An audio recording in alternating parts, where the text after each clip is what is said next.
I sprout Christmas at? Ladies and gentlemen, boys and girls, children above the age of 15, YouTube proudly brings to you the Real Wrestling Show Yes, blog. and the greatest tag team in the world, the phenomenal one.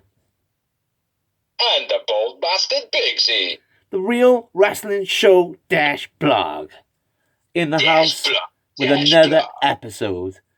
Real wrestling fans doing the show for real wrestling fans, which we believe is the best product in wrestling. A-E-W. You can't even see my blanket today because Bigsy's phone is in, well, my phone is in the way. So it's not on the shot, but there we go. Shit happens. Moving next week. Yeah. We're all... As usual, we are going to run through Dark, but as quick as lightning this week, and focus mainly on Dynamite, which is the main show, and also the latest news, but mainly rumours. And the reason we're skipping through Dark is in the anticipation, I think, of the second show that's going to be coming in January. If we keep doing Dark like we've been doing it, and they keep making it 14 weeks long, we're just not going to have the time in the week to actually concentrate on the things that are going to be more focal. So, yeah, we're kind of prepping ourselves. And in January, we'll probably change things up slightly. Who knows, when the pandemic ends or, things open back up and there's live crowds again, maybe, Dark will go back to a bit more action, as it were, with some bigger names. Who knows? Yeah. But until then, we're gonna flash through it. So let's kick it off, brother. Match 1, we had Baron Black versus Sonny Kiss, accompanied by Joey Janela. Nothing spectacular. Sonny Kiss man of the match for me. Yep, agreed, and Kiss won. Baron Black was a little bit cocky in this, but there we are. Next up, we had Nyla Rose versus Alex Gracia. No, we didn't. You're missing a match. Oh, right, there we are. Then I thought I might. Match number 2 was Brian Cage versus Danny Limelight. Oh, my bad. I wrote that next. Brian Cage, man of the match for me. I went with Danny Limelight on this one. I didn't think he had much opportunity in this one, but Brian Cage wins. Then next up, it was Nyla Rose versus Alex Gracia. Alex Gracia, get assigned to All Elite Wrestling. Nyla Rose, man of the match, bit of a squash match. Nyla wins. Yeah. I don't know if I missed a match up there, but no. You didn't. The next step was the waiting room promo, which I touched on last week. It wasn't on Dark. It was back this week. With who was the guest? Oh, Dustin Rhodes. Dustin Rhodes was a guest this week. Basically, waiting room says, well done to Kenny Omega, says a Sting can keep Tony Schiavone now, because obviously Tony Schiavone's an old git. Diss to Thunder Rosa, saying only half her face is ugly. Dustin Rhodes is a guest. Blood and Guts dolls by Cody and Dustin, which are very, very cool. Says that he pays more in taxes than she actually earns when she tries to belittle him, which I thought was a wicked little shot. Says he and Cody won the match of the year, not Adam Cole. Another little shot at Britt Baker. Yeah. Says he's going to tip down the Dark Order one by one. Yeah. And then go stunt singing what I thought was an absolute brilliant song. I thought it was awesome as well. I really enjoyed it. And even my missus was like, oh, bless, he's got a sweet little voice. Yeah, my missus did that. She stopped making a joint now. Yeah. I thought it was really good for everything. You know what I mean? So, yep. Yeah. But that was pretty much a gist of the Britt waiting room. Probably the best part of Dark for me. Okay. Mm-hmm. Probably. Yeah. Next up, we had Aaron Solo versus 10. Big time squash match. 10 wins, 10 man of the match. 10 of the Dark Order. 10 man of the match for me as well. Next up, we had the Pretty Peter Avalon versus Louis Ballet. On the mic 3 wins. Peter Pageant Productions after the match. Peter Avalon won. Peter Avalon man of the match. Agreed. A little promo at the end of it. Next up, we had Sean Dean, Sean Maluda, and Rising, the 3 Seans. Yeah. Versus Gun Club. Gun Club come out mocking Taz in a quad, the Taz taxi. In a golf buggy. Yeah. Yeah. Nice match this one was. Very entertaining. Yeah, it was decent. I went Billy Gunn man of the match. Gun Club win, and I went with Colton man of the match for this one. The green one. Yes, the green one. Next, we had Red Velvet versus Danny Jordan. This was a Danny decent Jordan's match. Stage entrance was a bit fucking shit. What? Decent match, though. I enjoyed the match. Yeah, it was okay. It wasn't too bad. Red man of the match. Red wins. Yep, nice DDT in the ropes by Danny, but yeah, Red Velvet wins, and I went with Danny man of the match. Yeah, I didn't like her entrance. It was a bit strange. It was like she was trying to invent a Macarena or something. Next up. Oh, sorry. We had Falco and Mike Magnum versus Jurassic Express, being Luchasaurus and Marco Stunt this week. It was Falco. In the debuts. Yeah. Nice standing on throat, then DDT by Marco. That was quite original. When he's standing on his throat vertically, and then he dropped down into a DDT. He was flossing. Yeah. Standing on his shoulders, he did floss. I thought it was quite cool. I did. It was a bit set up, but it looked good at the end. Oh, I'm cramping up like a motherfucker, man. But yeah, I went with, obviously Jax won, and I went with Marco Stunt man of the match. Marco man of the match as well. Next up was Fuego del Sol versus Brandon Cutler. This is a bit of a BTE storyline. Yeah, it was a half-decent match this one. Quite entertaining.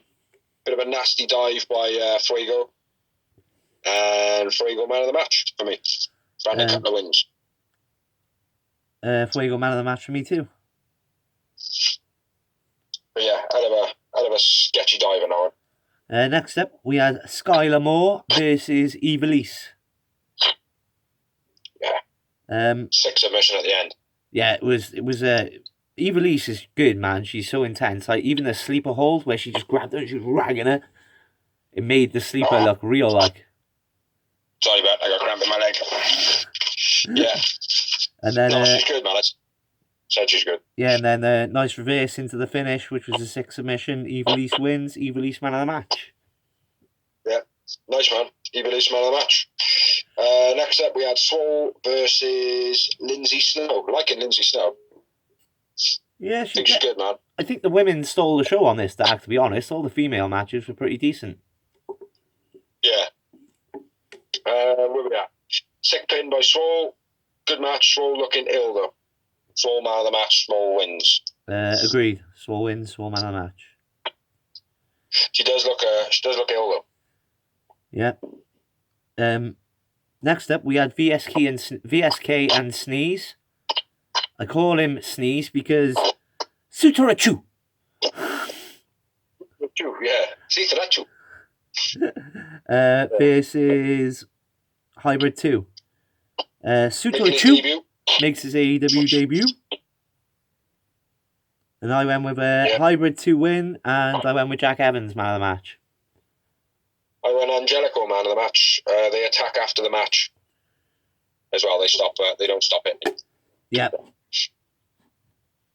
Next up, had Diamante versus Tesha Price. Tesha Price may have hurt a hand in this match towards the end of the match. Price man of the match. And Diamante wins. I went with Diamante man of the match. Next she up, impressed me, Tesha. She's good. Next up, we had a Hybrid 2 promo. Yeah, nothing's fancy though. Nope, just basic. Then we had Freya States versus Shanna. Freya States making her AEW debut. Freya the Slayer States. Yeah. Versus Shanna. Who got stuck in the bridge for the pin. Love Shanna's ring gear. Yeah. She got stuck in the pin. Yeah. At the end. I like that. Yeah. That's cool. Yeah, nice little touch. Same, different. Yeah. Shanna wins, and I went with Shanna. Go on. Shanna wins, and Shanna man of the match. Internet for you guys. Internet. Yeah, sorry. Shanna man of the match. Shanna wins. Next up, we had John Trws versus John Trws and Nakazawa. I fucking hell. Serpentico versus Nakazawa versus the Acclaimed. Or is it? Nothing spectacular in this match. Bowen man of the match for me.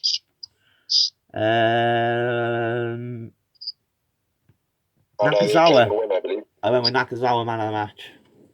And the Acclaimed win. Don't know why he hid that fucking stuff in the corner. It's a bit weird, that was. Yeah. Yeah, 2 more matches. Yeah, one more match. One more match, which is the mini main event of the evening. Yes. Which was the Varsity Blondes versus Colt Cabana and Alex Reynolds. Of the Dark Order. For me, I mean, it was a decent match. It was a real good match. But it still wasn't even good enough to be the main event of Dark. For the name-wise, for me. Yeah. They're trying to give him a big push on it. Did you notice Pillman as well had little blonde streaks in his hair this week? Yeah. Yeah. Yeah, it's not... for me, nothing spectacular. No. I didn't... it was alright, but nothing spectacular. Griff Gaddis, the match fast, Steve Blondes win. The only thing I've written is Colt seemed to embrace the dirty tactics a bit more in this match. Mm-hmm. Yeah, he did. Other than that, yeah. Dark stepped up a little bit this week, I feel. Really? I thought it was fucking awful.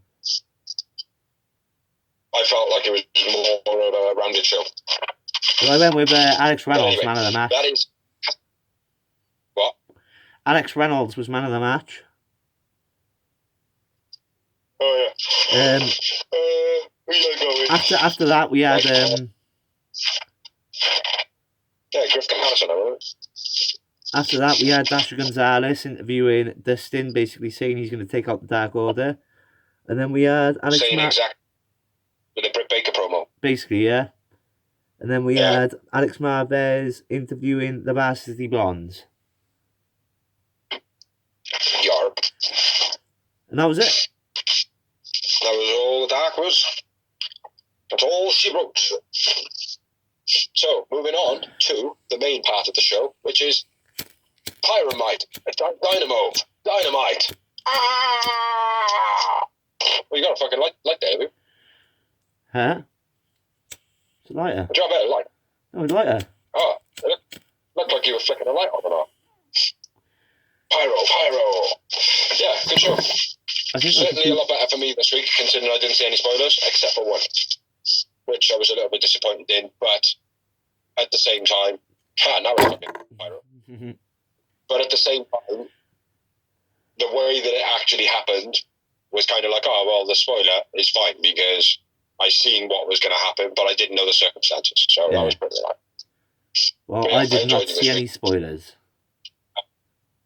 First matchup on Dynamite was the Young Bucks versus TH2. Yeah.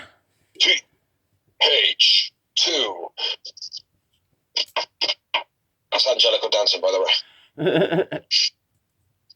But yeah, a lot of moments in this one for me. Yeah, it was a lot of moments. It was a real good match, hard to note because it was so fast paced. Yes. I'll run it down. Do you want to try and keep up? And then if I don't if I don't say something that you got noted, well, you can take over. Yeah. Yeah. Yeah. early on before the match, the Bucks have a little on-screen bit and says that they haven't seen Kenny all week. Mm-hmm. With Dasha and Gonzalez. then the match starts. TH2 rush the Bucks. Well, what? With Dasha Gonzalez. Yeah, with Dasha Gonzalez. It was pretty quick though. It was like almost like it shouldn't have been there, really. Yeah. TH2 rush the Bucks, still wearing their belts when they're on the corner, trying to like do their entrance bit. Stereo hopovers where they dive out the ring together. That was pretty cool. Then they did their stereo spears. The Bucks. Then the Bucks did their dives, where they basically did their running feign kick first, and then he flipped back over the ring. The other one did a swanton over the top, which was pretty nice.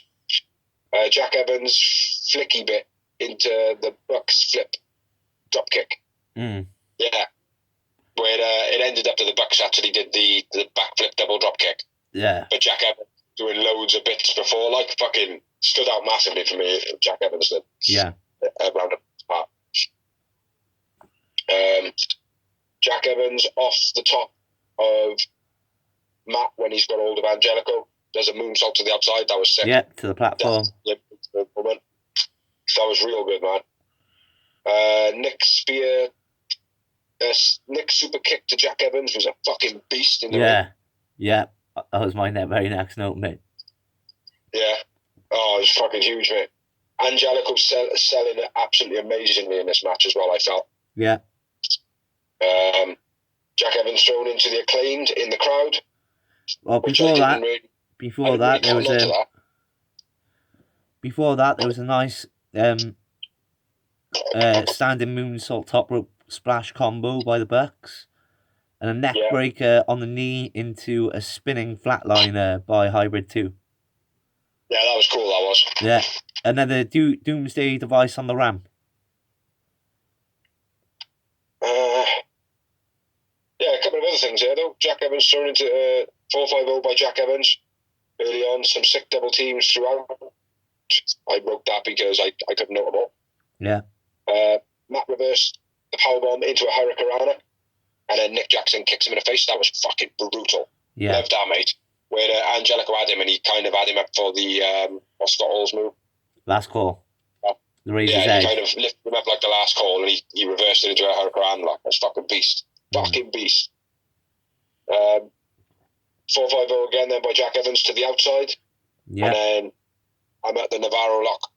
The Navarro deathlock. We did a Doomsday. Dragon screw into the Navarro death roll by Angelico. Nick makes the save with a top rope swanton. Yeah, long distance on that. Yeah. It was real good the way they ended the match. Fair play. Yeah. Landed heavy on him as well on that senton. Yeah. Evans goes for a moonsault to the outside, gets caught. Bucks hit the Meltzer driver on the outside. Gets caught by both of them, which I thought was weak as well. And then the BTE trigger by the Bucks. Yeah. The Bucks win. Super kicks to Angelico as well was quite brutal. Yeah. Yeah, BTE trigger finish, yeah. Good match, man. Yeah, brilliant match. I went with Jack Evans, man of the match, so. I went with Angelico. And I had 6 yowie wowie moments. Oh, mate, I almost doubled you. I had 11. Wow. I had 11 moments, mate. And that, like, there was a lot of stuff that you noted there that I knew what you were referring to that I probably should have written down, but I didn't have time. Sick match. Great opener. Acclaimed trying to attack. And then SCU come out for the save after the match. Come and make the save. They jump over the guardrails, go to run in the ring, and SCU are there, like, which now I believe next week's Dynamite is the Acclaimed versus SCU. Wouldn't surprise me. I think it is. It's either Dark or Dynamite. But I think they're slowly filtering in the Dark guys for one match each week, like. Like, obviously, you had the Varsity Blondes this week. Yeah. Yeah, no, it's a good way of doing it, I suppose. Yeah. But, it was a brilliant opener. Right, bro, I got a dark order this sec. Right. Suppose I wouldn't, because that would mean that your phone would have to pick up my volume again and it'd go beep, beep, beep, beep, beep, beep, back and forth. Yeah, all good. You're on. Oh, shit. Premature ejaculation. What the fuck am I talking about, premature ejaculation? I'm supposed to be saying about a dark joke, You're talking about premature MJF ejaculation. dissing. You're talking about MJF dissing Orange Cassidy in a promo. That's what you're talking. Yeah, it was absolutely dreadful. He just resorted to shouting. It wasn't a great. That's all he did. It wasn't a great win this time. No. Next But, step. I followed another promo, which was good. Go on then. It was Darby. Basically, there was like a psychiatrist showing him some ink blotches, and the ink blotches was of shapes of Brian Cage, Ricky Starks, and Will Hobbs, who looked like Frankenstein. Says that he's taken shit from people like Cage his whole life. Yeah. But he still believes he's the number one contender. What? He still said he's the number one contender. Yeah. And then he shows him a Sting ink blotch at the end there, and he just kind of like giggles to himself, which I thought was pretty cool. Yeah. Really good promo, and again, black and white, like he's done from the beginning. Yeah. Staying true. Next up, we had Tony, Cody, and Anderson in ring interview. And before anyone could speak, the Stinger's music hits. Sting is here! Sting is here! I had goosebumps, mate, all the way through it. It was brilliant. Yeah, the way on as well is like, well, I can see that, you know what you're doing. Cody's a pretty good man. I'll just leave. Okay, Sting, bye. Which I thought was a nice little touch. Yeah, because they got history, the Four Horsemen versus the Stinger. Yeah. And Tony Schiavone hands the mic over to Sting. Goes and to says, leave. Go for the sir. No. Bring it in for the hug, son. Bring it in for the hug. So that was pretty cool as well. It was brilliant, mate, because, especially for me, like being an old school WCW fan, bro, just so you know, like, I don't know what the way you're sitting, you keep going like half face. You keep moving off screen and going half face. How about now? Like now you're half face. Now you're good. Now you're half face. How about There you go. How about now? It'd be cool if you could paint half your face and come back on as Darby Allin on halfway through the show. Yeah, that'd be sick. Sting in a ring with Tony, though, goes in for the hug. Yeah. Nice, man. It's a brilliant promo, and Stinger said one of his famous promos, the only thing sure about Sting is you're not sure about anything. It's not that, is it? What is it? There's only one thing you can be sure about Sting, and that's when nothing is for sure. Yeah, something like that along those lines. I feel There's so bad. Sure. I feel so bad that I can't remember it, but I'm fucked. Give me a break. I've been working and doing stuff today. So. But on a side note of that, people on the big note of Sting, like you mean, my daughter came today and she's a massive Sting fan. I told her about it today and she was like, oh my god! So, he's still got that power. For someone that doesn't even really watch wrestling anymore, like you mean. Yeah. No, legendary moment, mate. Then it's the whole face-off with Cody being overzealous, giving it all. Oh yeah, I've been waiting such a long time to be in a ring with the Sting. And Sting's like, nah mate, I'm not here for you. Yeah. Nah, like, you're nothing, you're just a puppet, Which, Cody's face was fucking wicked. Yeah. Sting basically says, look, I am officially signed after he said what we can't remember. Basically said, there is one thing you can know for sure, and that's that I am officially signed with AEW to a multi-year contract. And I will basically play this game the way that I want to play this game. See you later, kid. He also noted on Darby Allin when he was going, it's great to be back on TNT, but there are a few things that are not so familiar. Yeah. And a few things that are familiar. The animals are a bit different. Yeah. So, but I think the whole scenario with Cody to Darby, where Darby was like, where Cody was treating Darby like, "Oh, see you around, kid. Yeah. Like you're beneath me." Sting has now kind of done the same sort of effect, which is, see you around, kid. You're nothing. You're beneath me. Mm-hmm. Yeah. So that could be a good setup for the alliance of Darby and Sting. Hopefully. Yeah. So hands out like. Absolutely fantastic promo though. Goosebumps all the way through. Yeah. Amazing signing. Yeah. Real big. So yeah, well done, Tony Khan. So Dorsey's previous fuck Cody, fuck Tony. Always fuck Vince. But the previous fuck Cody, fuck Tony. He does apologise. I don't. Well they stand for Dark. They stand for Dark, but I very much applaud you for bringing in Sting. But short and Dark still. I'm not saying about the bitching about Dark. I'm not taking the apology back from that. Dark still sucks because it's so long. But I'll tell you what, I'll compromise because it was Tony. Because it was Tony Khan that signed Sting. I apologise to Tony Khan. Cody, fuck you for Dark.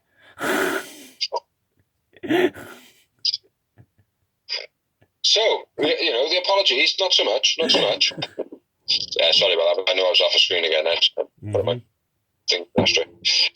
Sick promo. So let's move on. Next up, another promo. Team Taz. It was pretty basic, pretty standard, nothing too special. Agreed? No, it was a bit shit. Fell on deaf ears a little bit. Yeah. It's a very touching segment with Sting. And the next note I wrote, he's addressing his team. Yeah, nothing, a bit flat. So next up, after that promo, we actually had a match, the second one of the evening, which was the Varsity Blonde with a Brian Pillman with some blonde bits in his hair versus FTR with Tully Blanchard. Kick it off, brother, because I kicked off the first, and I'll butt in when there's something. Dak starts off fast paced, nice snap suplex. Very aggressive. Just quick side note, it was a debut for the Varsity Blondes on Dynamite. Oh, was it? As their name as them, or? I think it was definitely Brian Pillman Jr.'s debut as Dynamite, but I'm not sure about Griff Garrison. He might have appeared, but as a match, I'm pretty sure it's both their debuts, but as a team, it was definitely their debut. Yeah, okay. Nice top rope elbow drop, backbreaker by FTR. Beastie powerbomb by Dax. Double spear by Griff was quite nice. Yeah, it was wicked. On that point, let me check a few things in. Pillman's crossbody off the top was quite nice. Cash distracting the ref by getting Griff to run around the ring with very good psychology from a tag team like they are. Yeah. Pillman stinger on his neck. I think it was Cash. It was Dax clotheslined him and he landed on the back of his neck. Tully hits Pillman. Diving shoulder block by Pillman was quite sick. Yeah. Then the double spear. I'm at where you are now. Yep. I thought that all those moments were pretty good in the match. Yep. Beastie Brainbuster by Dax then. Yeah, after he just moves out of the way of Griff doing his high flying shit. Yeah. A little bit Samoa Joe-esque. Dax was on fire in this match. He was like a guy on acid. It's like he stole Ray Phoenix's energy. Yeah. That's what I like about FTR. See, it's like the last time they fought was against the Bucks. They disappeared for a bit. They had their head between their tails. They come back. They did a promo that was a bit half-assed. Then the next promo was a little bit better. Then it was like, right, now we're just going to concentrate on the belts. Fuck it. We've had a little bit of time now. People are kind of counting us out, sort of thing. Yeah. They didn't say that. That's the psychology that I see it as. It's like, right, they've been off TV for a little bit now. They've been off for like a month and a half, maybe 2 months. Yeah. Time for them now to get back in that train, like, do you know what I mean? Yeah, exactly. Their aggression in the match sold that well for me, It gave the Young Bucks a bit of limelight as well without FTR being there. Yeah. Let them have that time to celebrate and, that's show off that they're the number ones. Like. Yeah. But yeah, like you said, back to you, man. The Dax hitting the brainbuster, very nice. Yeah, and I got the finish, bro. Same here. Yep, FTR hit the Goodnight Express, FTR win, and I went with Dax, man of the match. I went with Griff Garrison, man of the match. Oh, fair enough. I only had 3 owie moments, though, to be honest. Two for me. No, I agree. Sorry, I lie. It was 2. The other wins. The other wins a smudge of ash. After the match, FDR pushed Jax and Marco, so that's probably going to be the next likely kind of match that they're going to they had that kind of thing with when they were tag champs as well. Remember when they were going, who's going to be the number 1 contender with the wheel? Yeah, and they were mocking Jax. Mm-hmm. And Jax, for users that don't know, it is Jurassic Express. But we call him Jax because we're cool. Because we do that. Next up, we had a match for me. I know there's promo, there's storyline involved in it, but again, it's not really a Dynamite match. Well, the promo now. The match, the next match. / promo. Okay. Why are you not doing the promo? What promo? Hangman. Oh yeah, I missed that one. Sorry, my bad. You go. No, you shoot, man. Shoot. No, go for it. I haven't gone. I kind of missed it, like, because I was having a pee. It was Hangman with Alex Marvez, basically saying about that he got a triple tag team match next week, but he haven't got any partners, and then who should pop up? Johnny Hungy and Alex Reynolds behind the bar, basically saying, yeah, we'll be your partners. Hangman's like, no, you ain't going to be partners. And they're like, oh, well, we're actually going to fucking have. And he's like, all right, you got a point there. Like, I mean, yeah, it's not like we'll all team up. So it was a pretty good, pretty little good promo, I feel. Yeah. Johnny Hungy, Hangman. Alex Reynolds is starting to fall into position a little bit now, but still very, very kind of on his own at the beach. Yeah. But next week they will be fighting Matt Hardy and Private Party, who are also starting to break down a little bit. Yeah, exactly. For those of you who don't know, watch BTE and watch Sammy Guevara's blog. There is a lot of happenings from AEW going on both of these blogs. Mm-hmm. And the start of storylines from it. So next up, where I was talking about, which I said is not a Dynamite match for me, it's a dark match.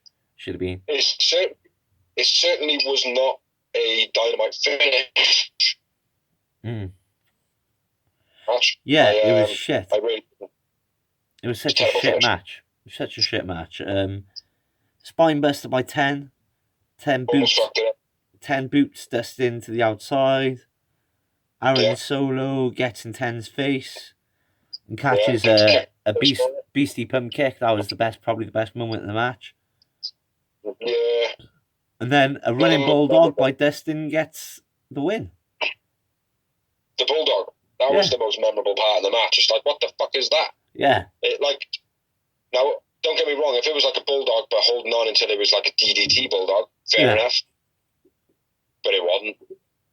It was just so fucking lame and flat. And it was his basic. Corner, Dustin was biting him on his face. Yeah. And I don't know whether or not he's talking to him and communicating something on the lines of, look, we need to send this home now.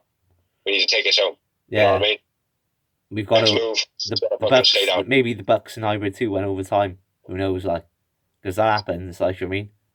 Yeah, it could have well been, like, because obviously... Many a times on WrestleMania, bro, they've just cut matches. That's why it's 7 hours long now, so they don't have to. After the match, the big long promo, so it could have well been that, like, I mean, could have got a signal from the ref, look, guys, sorry, take it home, though. Yeah. You know? So, but yeah. Dustin wins. 10 almost fucked up Spinebuster, 10 kick solo, Bulldog finish, strange way to finish the match. Dustin wins. Yeah, Dustin wins, and I went with 10 man of the match. I went with Dustin man of the match. 0 moments. The match. Dark Order come out. Uno says, Dustin should join the Dark Order. Will you be our number 7? He goes, gives it all.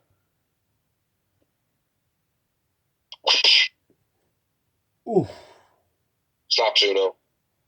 And then You made a mistake. Well, Dark Order go to attack, and I like that where Evil Uno was like, no. When you're ready, you will see the light. Blah, blah. I like the way Dark Order out like that. Like it is proper, like cult. When you receive the truth, you will seek us out. I love it when people talk like that as well in wrestling. Yeah. When you find the hidden scroll, thou shalt be part of the order. Alrighty then. No, but yeah, nice. Right, but the match was a bit shit. Promo was cool. So next up, we had a sit down between Shaquille O'Neal, Brandy Rhodes, and Tony Schiavone. Yeah. Brandy with a hurt arm, obviously after the attack from Jade Cargill, who I still don't know who the fuck is. I've had a little research on her. She is literally nobody. Yeah, I don't know, mate. You keep going off screen, bro. Sorry, bro. Yeah, off screen. I know where I'm messing with. I'm just fucking around, man. Yeah, where we at? I'm trying to lean down to my notes, I am, mate. Yeah. It was a shit promo. You're going to have to do it, though, bro, because I couldn't hear a fucking word Shaq said because we were having scaffolding put on outside to change our window. Ah, right. Trying to start a Chargo saying, I'm not sure what I said there. Shaq says Brandy should watch Jade while she's out injured. Yeah. And Brandy's like, I fucking kidding me? Whole bag trash, motherfucking bitch. Motherfucker. I don't know why Brandy goes into that rant, but then she's like, I've had a fucking enough of this, you motherfucking bitch, motherfucking bitch, and then chucks water all over Shaq. And then, yeah, it was an okay little sit-down talk.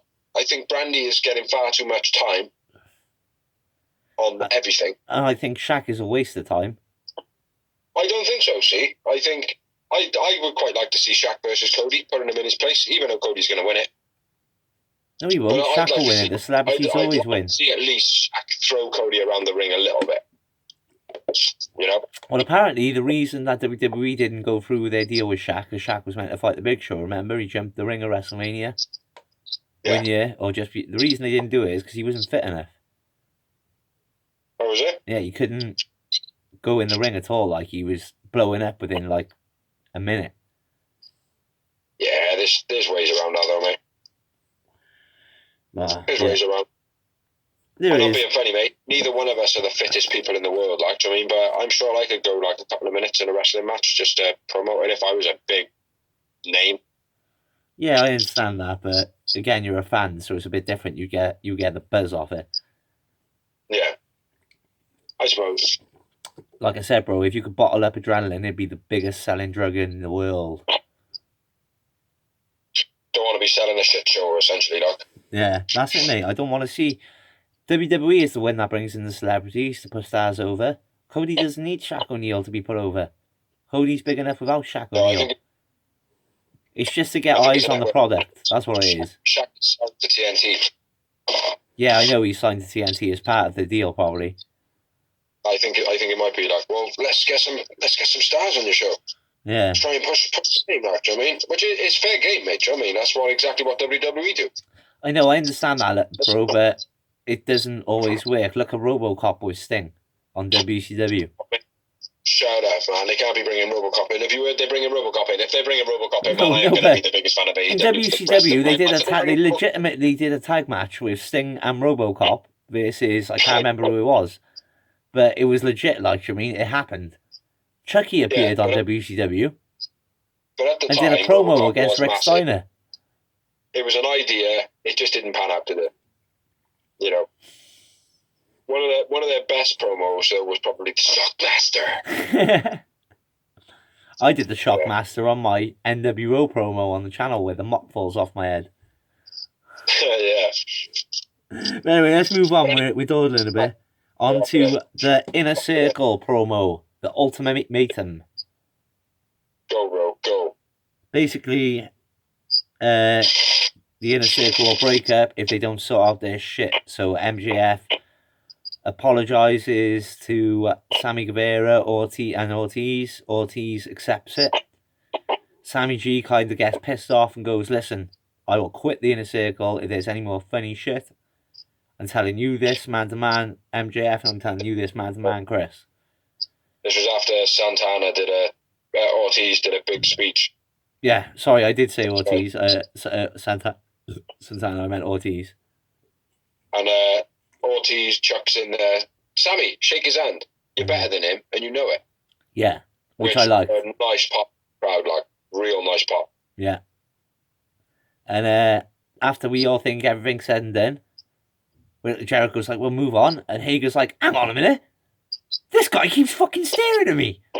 I was laughing my head off at that. Yeah, mate. It was brilliant. My missus was like, it's like two teenage boys. And I was like, well, that's what the Inner Circle is. Yeah. It's a group of teenagers, like, do you know what I mean? Essentially. Mm-hmm. But even so, when they were like, I can stop staring.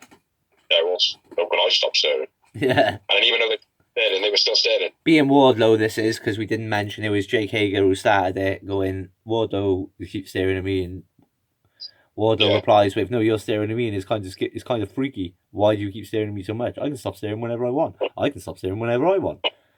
Yeah, it was good. It was brilliant. It was all Inner Circle. Anything Jericho touches, the man. As you can see, and I'm a fan. I could really see a dominant force in Jake Hager and Wardlow as a tag team. Yeah, definitely. They'd be like the new natural disasters, beating Earthquake and Typhoon. I can definitely see it, mate, just fucking going through the roster. You know, maybe not going against the Bucks because it would be better to save that for a year or so down the line. Yeah. You know, but I can see him. Oh yeah, I can see him beating the fuck out of most people, mate. Do you know what I mean? Yeah. And doing it almost in a way where it's kind of like trying to help the other one out. Yeah. Almost in the light of, well, look, I know you're not that good, so I've just kicked the shit out of him. Like, do you know what I mean? I can see him and basically the other one, the same thing. A bit like the WWE storyline they did with Sheamus and Cesaro. They started off fighting and they had like a best of 7 and they won for each, and then the last match they drew. Yeah. So they made them they went a tag team then, and it was more about outdoing each other rather than being a tag team. Yeah. And then they became a tag team eventually, like kind of thing, like, you know what I mean? Because they were so good.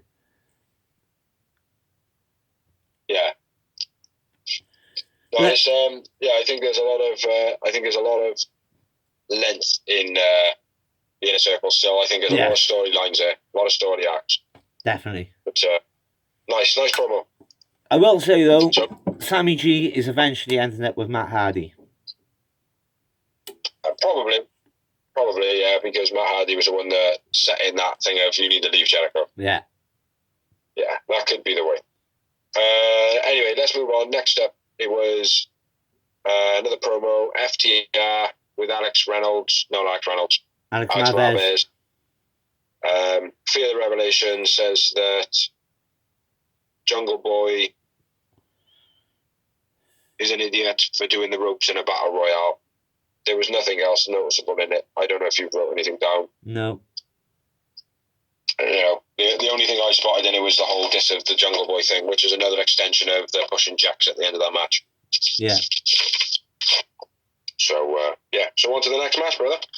Which was Eddie Kingston, Butcher and Blade, accompanied by Bunny, versus Lance Archer with Jake Roberts and the Lucha Bros.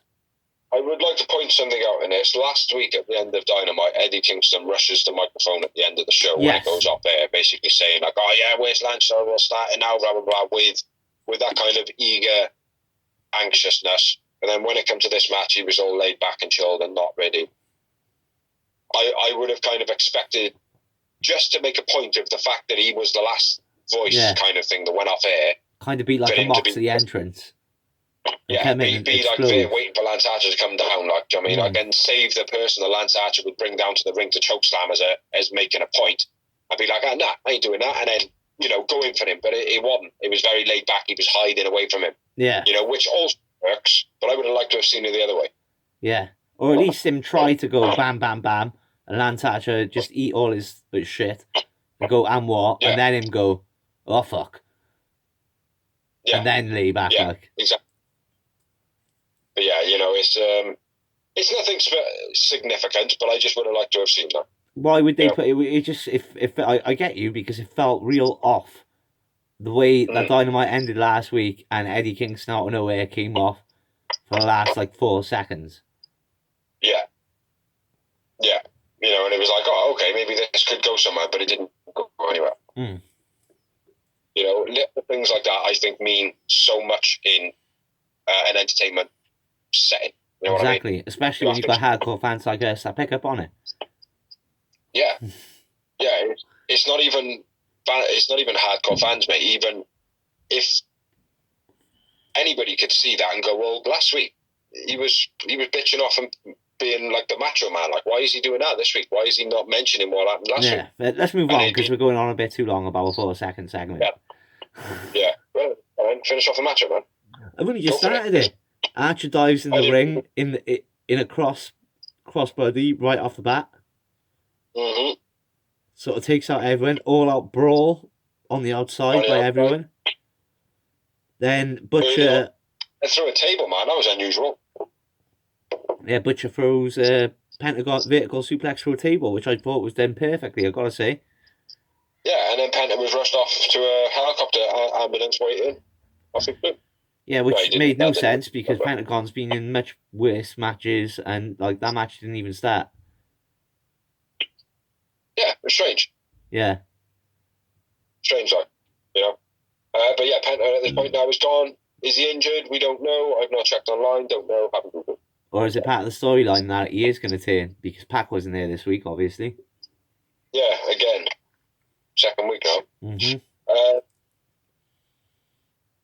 I'll point out now, Butcher and Blade and Eddie Kingston tried to do a distraction tactic where they had the referee out the other side, and Eddie Kingston was trying to get Butcher and Blade to go into the ring and attack him. And Butcher and Blade were like, should we go in? Should we go in? And then it ends up that the referee just comes back around and they don't actually end up using the advantage. Yeah. So I thought it was another nice little something in the ring. Now, some people might go, oh, they fucked that up. It's like, well, not really. It's like, I'm talking about it. Yeah. I thought it was pretty cool, though. Yeah. Just because a referee's got their back turned doesn't mean you should always get the advantage. Yeah, just because you can. You know what I mean? So I like that. Back over to you, bro. Beastie crossbody, Butcher to Phoenix. Mm-hmm. Bunny takes some cheap shots while the referee is distracted. Hitting Phoenix on the apron. Yep. Beastie cutter by Phoenix, as usual. Yeah, it was executed nice. Getting a bit bored of the springboard moves in general, though. Yeah. Second rope leapfrog by Phoenix. Archer on the outside to B&B. Butcher and Blade. Jake pulls Blade's leg. Then Archer hits a German suplex. Jake, being Jake Roberts on the outside, getting the advantage, going at half fair play because he can play dirty too. A couple of notes before that. Lance Archer, I know he locks him in a full Nelson, but I believe it was a half Nelson slam that he hit with on it. Mm-hmm. Yeah, because if it was a full Nelson, he would have slammed him backwards. Yeah. But yeah, executed that so fucking lovely, man. Lance Archer is a block by Blade as well to Lance Archer. He's like a fucking bullet. King working Lance's leg, unique leg lock, leg takedown by the Butcher. And then the Butcher fucked up another leg wrap move where he grabbed his leg and he did a leg drop on it, but he let go of his leg. Mm. And then he did the move that was a bit botchy. Jake grabs a leg, yeah, so I'm with you now, man, sorry. Arm trap German suplex by Lance, very nice. Yeah. Phoenix lands on the back of his head doing a running flip to the outside. I think he needs to have a couple of weeks off, doesn't he? Yeah, mate, because he proper took it. You could tell as well, as soon as he hit his head. And he got up and he was like, nope, nothing wrong with me. And I think he's hiding an injury. Yeah, I agree. I fear that he's hiding an injury, I should say. I agree. So Ray Phoenix, if you do watch it, if someone is watching this, we feel like Ray Phoenix has got an injury. Yeah. Check him out. And then I got the finish of the match. And that being said, I am Phoenix's biggest fan. He is probably my favourite wrestler in AEW, so I'm looking after him, yeah. But yeah, after that, where we at? Butcher and Blade backbreaker powerbomb combo. Full death. Yep. Butcher Blade and Eddie win. I went with Phoenix man of the match. I went with Lance Archer man of the match. Really impressed me in this one. He was real good. After the match, Lance Archer attacks Butcher and Blade, and Eddie runs off like a pussy. Mm-hmm. Exactamundo. Yeah, it was a good match. I had 0 moments. I don't know why. I don't have any. 4 Yowie Wowie moments. Yeah, I've got none written down. But it was a good match. Anybody who haven't seen it, check it out. Good match.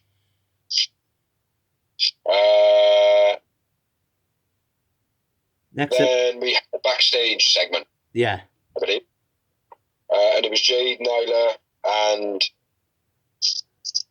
Vicky Guerrero attacking Red Velvet, and then all the backstage women locker room come out, and there's a bit of a brawl that goes on. So, expecting next week for there to be some sort of a Survivor Series type thing going on. Mm-hmm. It was kind of surprising because it was Eva Lise and Diamante on the front line, and they're playing heels, and so Nyla and this Jade Cargill girl. Oh, yeah. So it was a bit.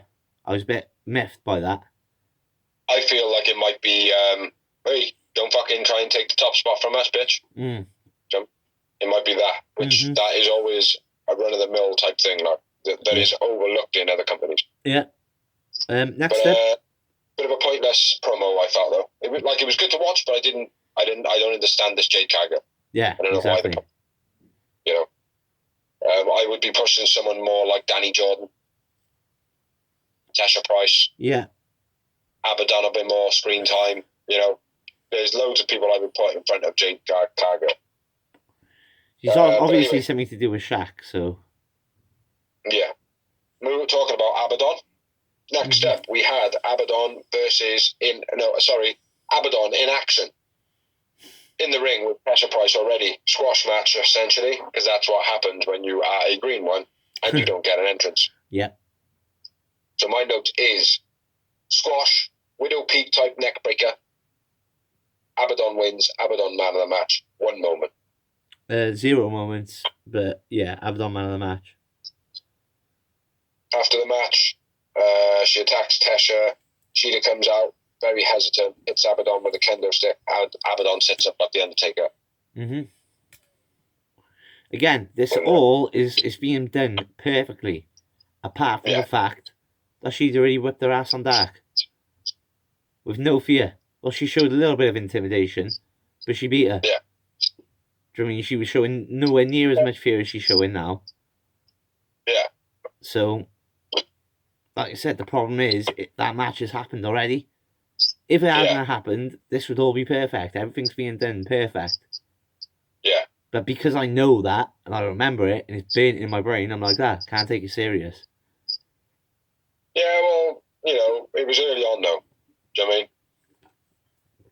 Yeah, it was. And what's Abaddon done to be even more scary than then? That's the problem, see? Yeah. It's not if she had taken out Nyla Rose or something. She needs, Abaddon needs to be, like, taking out a few people first before she should be going for the Sheeta. Exactly. That's my only issue with it. Yeah, I agree. Nothing spectacular. Basically, putting Abaddon in the limelight, this was. Yeah. Next up, we had another promo. That's your interview in the Inner Circle. Yeah. Says they're all on the same page and they're going to be out there for MJF and be by Wardlow's side. Or MJF's side. That's what I said.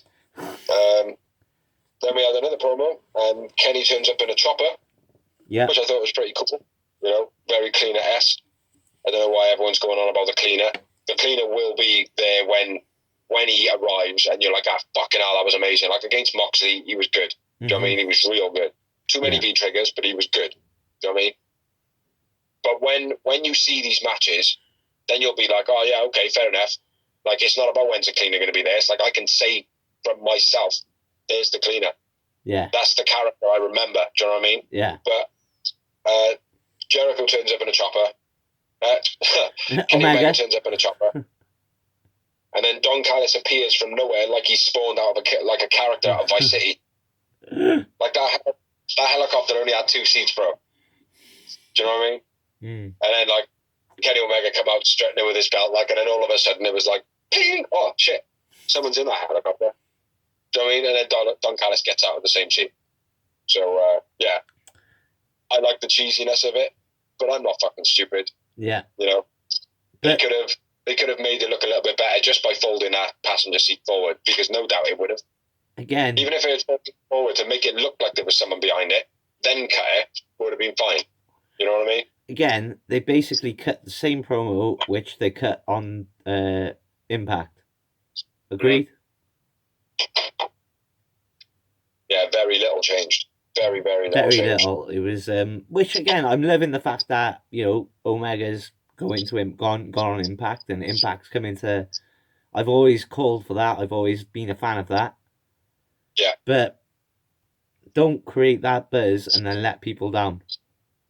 Yeah, no, I agree. Because look at the finger poke. Do you know what I mean? The finger poke with Doom, WCW. Hulk Hogan versus Kevin Nash. Hype, hype, hype, hype. Bump. Oh, 1, 2, 3. Oh, the NWO are back together. It was like, oh, it just ruined everything. Like, yeah. Well, I hope, I hope they take into consideration, because the thing is, right, at the moment they can turn around and they can go, yeah, well, we did have a special announcement. Because that's what people are kicking off about. They go, well, you said there was going to be some special announcement. You said the same thing as you did on Impact. Ah, yeah, but not everybody watches Impact. Mm-hmm. Do you know what I mean? They can say that, or they can go, yeah, so, you watched what I said, didn't you? Yeah, or we made history, like we said. That's the only thing. They've got people sucked in, mate. Yeah. They have. Yeah, definitely. Is that brilliant? But, yeah, they said exactly the same thing as they said on Impact. Very, very little more. So, exactly the same. And I'm going to go like this now. Over to you, Blue. Because next week on Dynamite, we have Cody versus Angelico, which should be good. Hangman and 3 and 4 in a 6-man tag versus Matt Hardy and Private Party. Honey Hungy, Alex Reynolds. The Acclaimed versus SCU. You. Serena Deeb and Big Swole versus Ivelisse and Diamante. That'd be quite nice. Yep. And then December 23rd, Wednesday, Holiday Bash, Dynamite. December 30th, New Year's Smash, Night 1. Special guest commentary, Jericho. January 6th, New Year's Smash, Night 2, with special guest Snoop Dogg. What's my motherfucking name? Snoop Doggy Dogg. Drop it like it's hot. Drop it like it's hot. Drop it like it's hot. Ooh.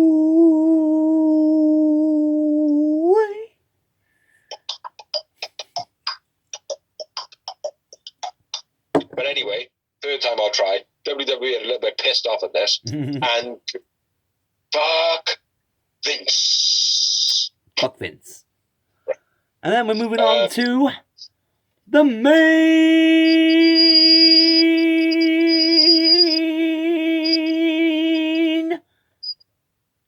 event of the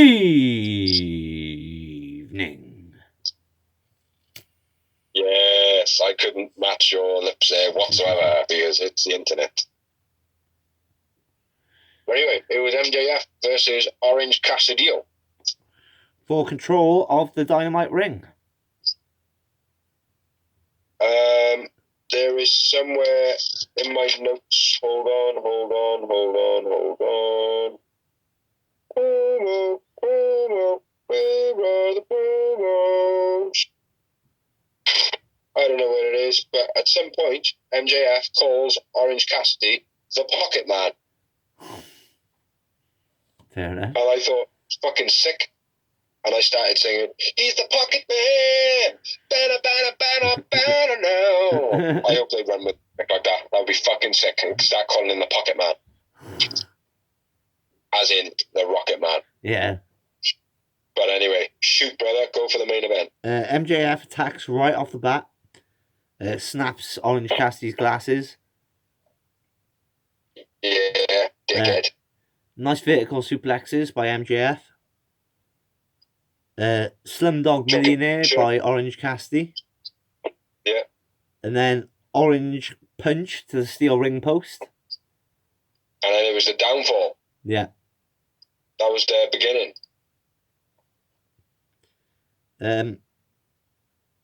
MJF starts to work on Orange's hands, puts his hands in his back pockets and power bombs him on the ring apron. I thought that was sick.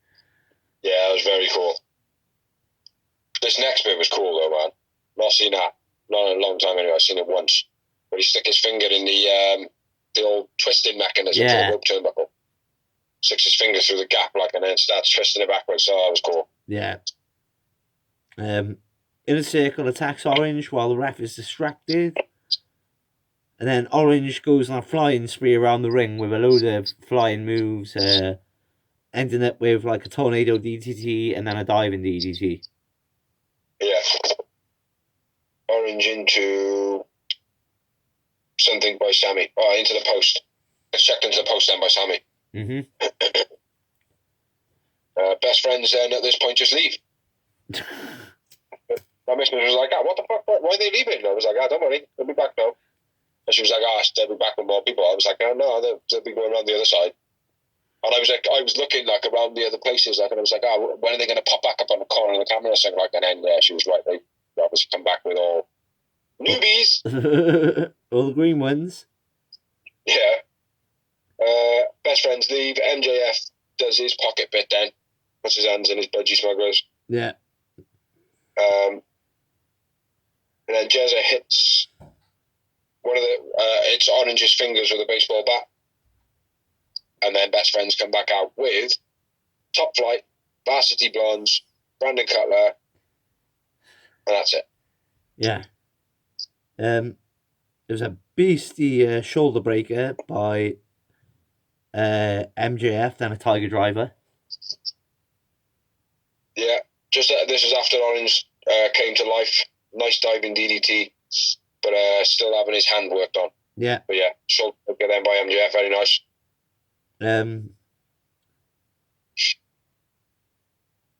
Orange does a nice flip on to the outside. Yeah, kicks out some of the inner circle. MJF throw in Heat Seeker by MJF. And then he tries to use the rope, but the ref sees it. Yeah. Yeah. And then MJF tries to pull an Eddie Guerrero. Smacks the floor with the bat, and then drops to the floor. The referee doesn't turn around. And then he gets back up, and Orange grabs the bat, smashes it on the floor, and pulls an Eddie himself. Yeah. With his hands in his pockets. Yeah. Very funny, mate. Very funny. Orange then hits a very quick beach break. Yeah. Hits him with a punch. Hits him with another orange punch. And MJF does what he's paid to do. Puts MJF's leg on the rope. Wardlow. Yeah. Who did I say? MJF. Yeah. Yeah, I meant Wardlow. My bad, sorry. Yeah, a bit of a brawl happens then. Yep, the locker room brawl. And then Miro runs down and takes out Orange. Yeah. And almost kills a Fed in the process. He does, mate. He tries to fucking long dart him off his shoulder, off the top of the ramp. And the guy's like, whoa, trying to balance himself back up. Guy's a fucking liability, man. MJF makes the pin. Slugger arm draped over the top, showing how invincible Miro is, because MJF can now win by just putting an arm over him. You know, they made it look better than what they do in WWE. You know, fuck Vince, but fuck Vince. Still, it's I think Miro at the moment needs to have a little bit of a training. That's what I'm going to put on it, actually. Fair enough. Yeah, almost kills a guy throwing him off stage. But MJF wins, and I went with MJF man of the match. MJF man of the match, and I had 3 moments. I had 5 Yowie Wowie moments. And then Miro and Kip go at it with best friends. Yeah. To end the show. Which, nice rivalry building there. Mm-hmm. But Kip's got too much hype from the off. Yeah. But I do, overall, now the show's last Dynamite done, I do feel like this week's show was a lot better than last week's show, but I put that down to the fact that I seen 2 major fucking spoilers. I disagree. This show was a lot tamer. This show was a little bit piss poor, and I agree with you when it comes to the spoilers. I also feel that Dark was real shit this week compared to last week as well. So I liked it this week, man. I felt like the Britt Baker bit really broke it up and made it feel like 2 shows. Right, I got a Dark Order this shit a sec.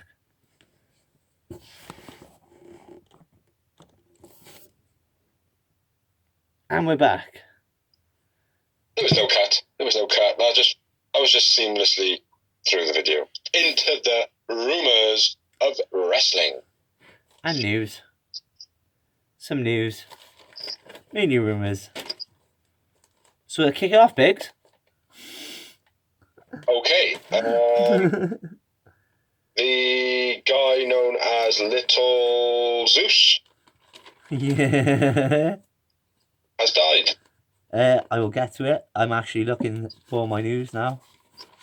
That's the only bit of news that I have had a chance to. I've read a lot of news, but I got a Christmas wrestling mask. If anybody wants to see it, check this out.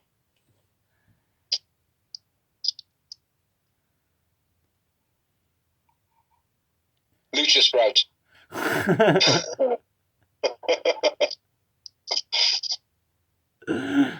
Right. So on what you just said, let's show a little bit more respect. I'm veggie. Rest in peace to Zeus, aka Tiny Tommy Lister, who was also the actor who played Debo in the Friday films. Yes. He was also in Fifth Element. Yeah. Next up, we've got congratulations to Becky Lynch and Seth Rollins, who welcome Baby Rue to the world. Baby Rue. Yeah. Rue Rollins. Certain link to that. Well, Rollins isn't his real name, is it? I don't know what's his real name. I don't know, but it's not Rollins. I hope it's Pooh. Like Winnie the Pooh. It's like her name's Becky Quinn. Yeah, I know what her name is. Kenny Omega is confirmed for next week's Impact, and is expected to main event at least some of Impact's pay-per-views. What? What? Kenny Omega. Oh, okay. Lady. Trey Miguel, the reason he hasn't signed with WWE is he's not in contract talks with anyone because he's focused on getting to know his premature born nephew. Apparently his nephew was born 2 months early, and as anyone knows who's had babies or kids or any common sense knows that 2 months is very early and could be dangerous for the baby. Luckily, especially this climate. Panda. Yeah, exactly. So, big ups to Trey Miguel, and glad that his nephew's okay, and hopefully, pulls through. Next up, we've got EC3 is a free agent again very soon. He's finishing up his storyline with ROH, and then he's a free agent. At the moment, it's only Impact that I offer him a long-term deal, but he's not sure if he wants to sign a long-term deal. Unless AEW go, hey, EC3, do you want to sign a long-term deal? And they'll be like, fuck yeah. Mm-hmm. Because I got to be fair, right? I'd love to see EC3 in AEW. Oh, me too, mate. All day long, because he's a prime talent in his prime. Yeah, like, no disrespect to Sting or Cody or anyone like that, but they're not in their prime. Like EC3 is in his rock years. Like, do you know what I mean? Yeah, but he could go there and he needs to be his own entity. He can't go in there and join someone else. Mm-mm. No, EC3 needs to be EC3 because EC3 is EC3. Yeah, or if anything, he needs to have a little bitch like Spud back in the day.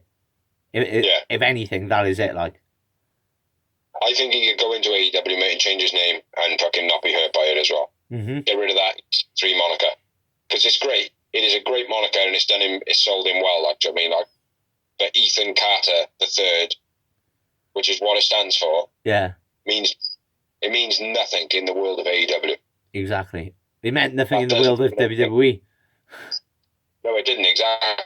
It did in TNA because of what it was. Like, I mean, like, it was great, but yeah, it was never gonna, unless that was a long term thing, which we know what happened with that because Dixie Carter no longer owns it. Mm-hmm. But he needs to change his moniker up to be something, something different. But I don't think it would hurt him if he had a fresh start. But if he was to be welcome to AEW, I'd be buzzing. ECW. Ethan Carter was. Sorry, my bad. Moving on anyway. What's the next one? Next bit of news is the final bit of news, which is Dynamite once again win the ratings, almost crack 1 million with 995,000 to NXT's 659,000. Who? Exactly. Who are they? Accrington Stanley. I don't even watch it anymore, bro. I watch the pay-per-views. That's about it. Cheating on it. No, it's because I only watched it back in the day because they were signing all the best free agents like EC3 and all that. Exactly. Yeah, no, I agree. That's fair enough. That is a fair point, mate. But now there's a more professional place that's doing that. Exactly. And it's not even the case, right? I'm not defending NXT here, but it's not even the case of, oh, well, what's the point in watching it? Because the better talent is on AEW. Because you always say, oh, well, I watch it because it's wrestling. But they genuinely aren't doing what people were watching it for anymore. Exactly. They're trying. The problem is they have done what WCW did, and they've tried to change their product to compete with the other product. Yeah. It's like NXT used to be about NXT. It's not about NXT anymore. It's about being an entity to WWE and a competition to AEW, which is why it's so broken. Yeah. Because it's trying to be two different things when it was its own thing in the first place. Yeah. It was AEW. But AEW have just come in now, and the thing is with AEW, and I think this is what will win over fans, is the fact that when a storyline doesn't go the way that it does in WWE, people will be like, oh, what the fuck? Do you know what I mean? And that'll be the unique thing that AEW will win with, because NXT kind of had that in the beginning where all the rules seem to be a bit different in NXT to WWE's more SmackDowns and general, Vince McMahon shows. Fuck Vince, by the way. NXT kind of had that. It had that live indie kind of feel about it, and yeah, they were pulling massive names off the independent scenes, and they weren't just like up and coming stars like they were doing previously. Yeah, they were going and they were headhunting the biggest names on the independent scenes to try and close down, like they did years ago when they closed down the territories. They were closing down all these little things by taking Finn Balor, Seth Rollins. Look at ICW, bro. Look at ICW. Exactly, another one. ICW is a massive company. It was a massive company in Britain. And the reason I say was is because now they can no longer tour because of WWE. Do you know what I mean? What happened? We went to ICW twice in Cardiff. The third time, we both missed. Triple H actually turned up that time, ironically. Yeah. And he said, oh, it's because of all you. We can do what we do. And then that was the last time I've ever been in Cardiff. It's the last time I'm ever going to come to Cardiff. Yeah. Yeah. ICW is the only wrestling show that's ever sold out the Glasgow Dome in the UK that wasn't WWE. And that's the thing, mate. Competition worries WWE. Yeah. Because they know. It what's happened to them before, and their philosophy became, well, if we get big enough, we'll just be able to buy our competition. It ain't going to happen this time. The thing is, though, when you look back on the history of it, bro, look at Vince Sr. Vince Sr. wanted to do the whole what AEW doing, collaborating with all the wrestling companies. It was Vince that came in and went, nah, we're buying this, we're buying that, we're buying that. So Vince brought it on himself with WCW. Yeah. Because they were the only ones left standing. They were like, well, if we don't try and take it, like the way Ted Turner was like that. He was like, look at Vince, mate, he's killing it. I love wrestling, I've got the money, I'm gonna kill it. And he was like, and I haven't got a problem putting Vince out of business because he didn't have a problem putting out all my favourite wrestling companies out of business, so fuck him. Exactly, mate.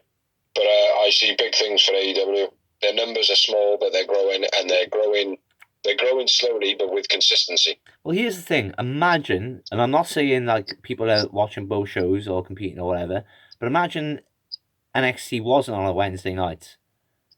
Then I do think AEW would be cracking that million.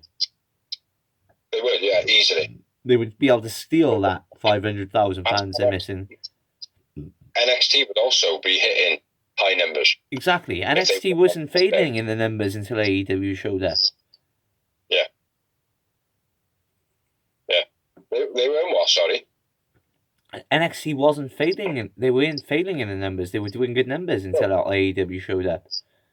That's what I mean. But now the fact they're on the same night, if NXT was to move night, yeah, or AEW for that matter, like, I mean, I don't want it to move, but either way, if one show was on one night and then the other show was on another night, both shows would actually, well, they would gain from that. A lot of people are calling for Dynamite to go against Raw or SmackDown on the same night. What are your feelings on that?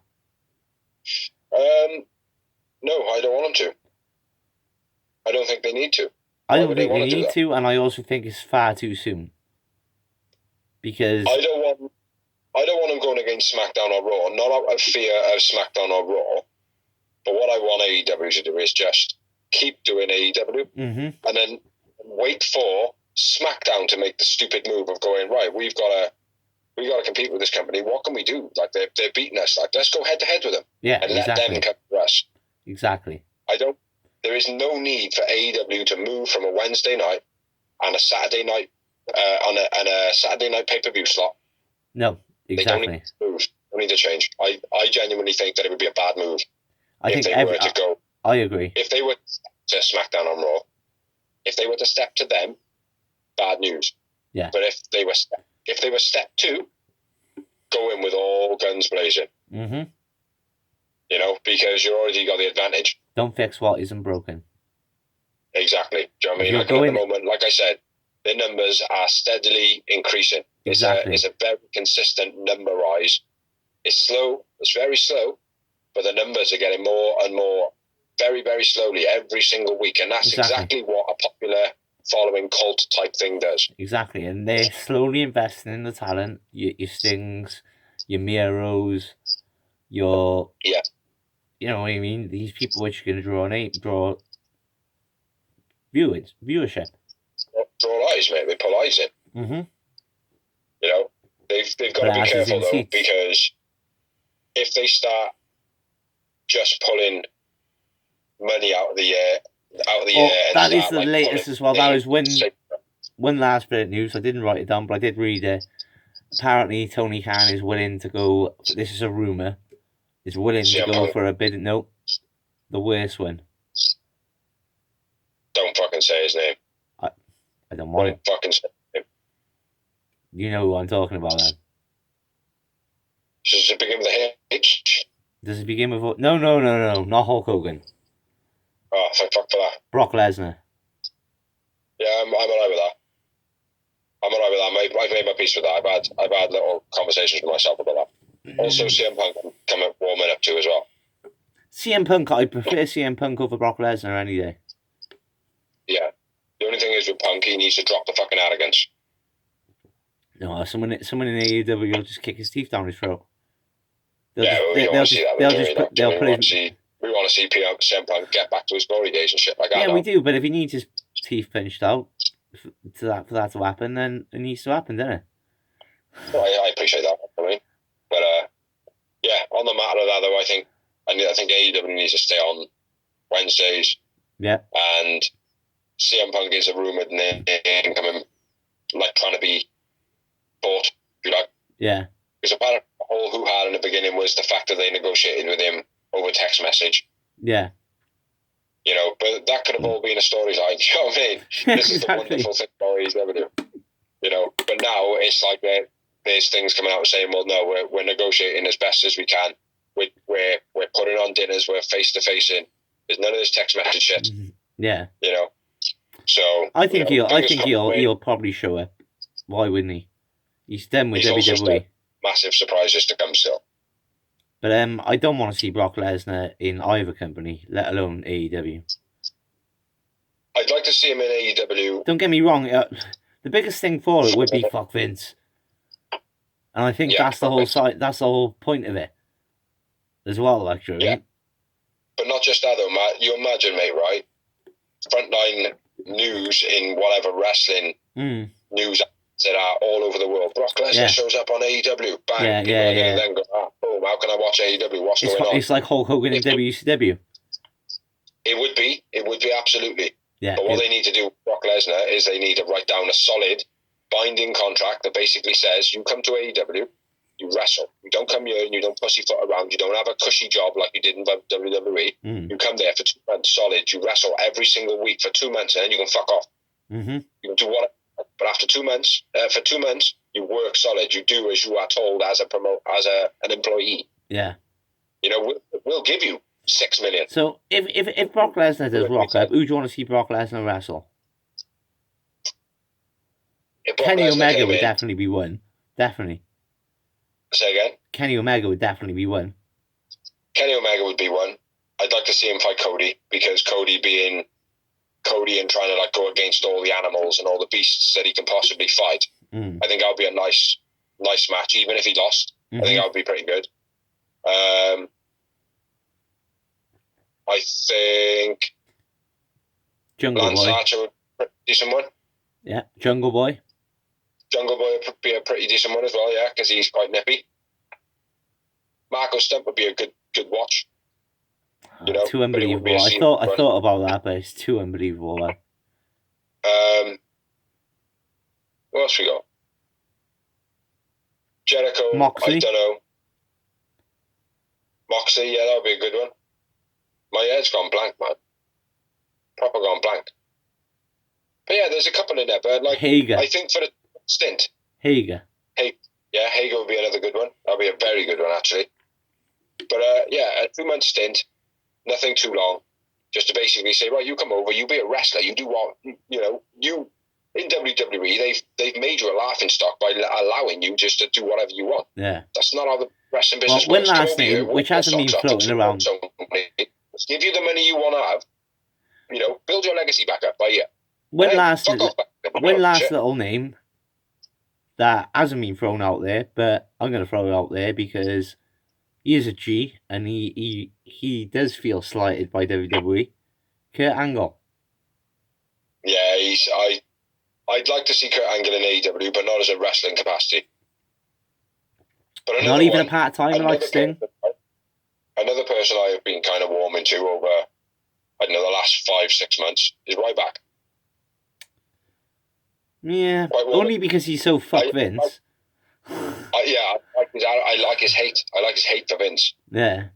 I don't want him. I don't want him, mate. I can't quite tell whether or not it's a selfish thing on his behalf or whether or not it's kind of a genuine. I think it's a genuine thing, but he also knows he's never going back. They ain't gonna hire him again, so why not keep slagging him off to keep yourself relevant? But he doesn't push himself to go anywhere. No, because there's no one offering him anything. Well, there is, mate. There's places he could go to AEW quite easily. He could go to ROH quite easily. He could go to. If he could go to these quite easily, then why isn't he there? They would have offered him, bro. He's a big name. He is a big name, but you know he's been doing his podcasts and stuff like that, and it's not always needed, mate. He's not being offered. That's why. I don't know. I do. I don't know what the genuine like surrounding of his For me, particular sport. For me, it feels like he's begging for a job rather than being offered a job. He's not like EC3 he's going, yeah, I'm done with ROH. Who's going to give me a new contract? Yeah. Like, I mean, he's not like James Storm, which is going, well, I've talked to WWE before the pandemic, but now that's fallen through. Who wants to offer me a contract? No, not for me at all. Yeah. Would I go to an independent show because Ryback is there? No. Unless the independent show was good enough anyway. But I wouldn't pay for a ticket to go and see Ryback. You know what I mean? I'd pay for a ticket to go and see Jungle Boy. Yeah. Do you know what I mean? It's like anyway, let's wrap it up here because it is 20 to 1 in the morning. I know it seems like a reasonable time. My missus downstairs on Saturday. Big up to all the Facebook pages. They should sign up. Big up to all the Facebook pages. Yeah, thank you. Shares, likes, and comments. Sure. Shit. We've lost the fucking signal. He always hangs up on me, so I thought, fuck it, I'll close him down tonight before he hangs up on me, motherfucker. Big up to all the Facebook pages. He's still on audio. Big up to all the Facebook pages. Welsh wrestling fans, AEW colon fans, AEW -- fans. You know all the Facebook pages. You know who you are. I don't need to keep telling you. You know exactly who you are. Otherwise, you wouldn't let us share on it. I've been fucking busy. I've been busy. I haven't been busy. I've been Dorsey for Tom and Win. I've been busy, motherfucker. We've been. I shall bid adieu. Good night. And bang! I shall see you lot next week. Bang!